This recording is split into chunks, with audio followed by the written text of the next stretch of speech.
जय श्री राम। दोस्तों, हम पढ़ते आए हैं कि हम इंसानों की उत्पत्ति कैसे हुई, कैसे हम करोड़ों सदियों से कई परिस्थितियों से गुजरकर आज हम विकसित कर पाए। आज हम इंसानों के पास कई टेक्नोलॉजी आविष्कार हो पाई जिनकी मदद से वो सभी काम समय से पहले हो जाते हैं जिन्हें हमारे पूर्वज पूरे जीवन में नहीं कर पाते थे। लेकिन दोस्तों, एक्चुअल में हमारे पूर्वज हैं कौन? अब जो जानते हैं वो कहते हैं हमारे पूर्वज होमो सैपियंस हैं, जो कि राइट है। जो नहीं जानते, पढ़े नहीं हैं, वो तरह तरह की बातें करते हैं। कोई कहता है हमारे पूर्वज बंदर हैं, कोई कहता है हमारे पूर्वज चिंपैंजी हैं, कोई कहता है गोरिल्ला हैं हमारे पूर्वज, और इसी तरह से मिलती जुलती बातें जो रॉन्ग है। अब बात है, ये सभी प्रजाति के जीव हैं जो इंसानों से काफी मेल खाते हैं और ये इंसानों के पूर्वज नहीं है। तो सिर्फ होमो सैपियंस इंसान ही विकसित क्यों कर पाए? बंदर, चिंपैंजी, गोरिल्ला भी विकसित होने चाहिए ना, ये भी इंसान क्यों नहीं बने? तो दोस्तों, इसे जानने के लिए हमें करोड़ों साल पहले की हिस्ट्री जानना पड़ेगा। ये जानने के लिए हमें केवल 70 लाख साल पहले की हिस्ट्री जानना है। फिलहाल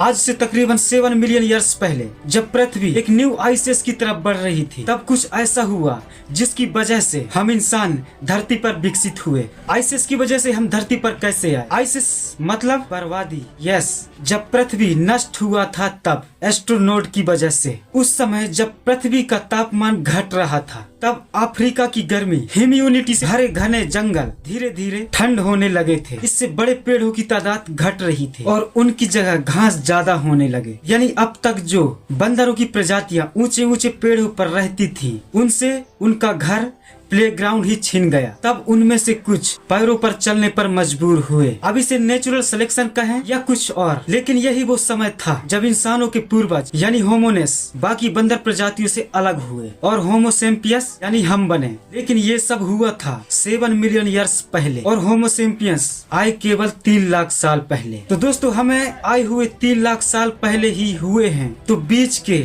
67 लाख साल पहले ऐसा क्या हुआ?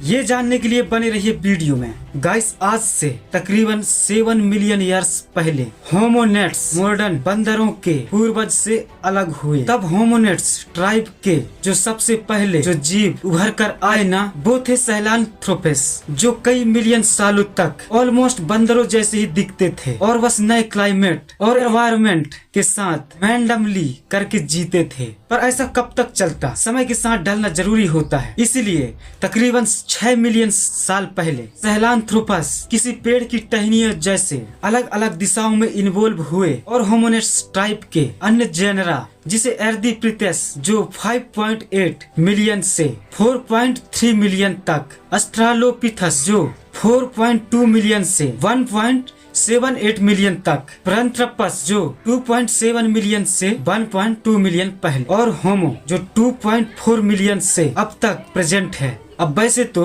सभी जेनरा इंडिपेंडेंटली इन्वॉल्व हुए थे, मगर इनके चेहरों को देखकर कोई भी ये साफ अंदाजा लगा सकता है कि समय के साथ उनके फेस का स्कल बड़ा हो रहा था, जिसका मतलब ये था उनका भेजा भी बड़ा हो रहा था, इंटेलिजेंस बड़ा हो रहा था, कंट्रोल, उभरती इन्वायरमेंट बड़ा हो रहा था। लेकिन और जब भेजा सबका बड़ा हो रहा था, तो इन सभी जेनरा से सिर्फ होमो जीनस ही जिंदा बच पाए। तो होमो ही हमारे पूर्वज हैं। तो दोस्तों, 3 लाख से अभी तक की हिस्ट्री जानेंगे अगली वीडियो में। धन्यवाद।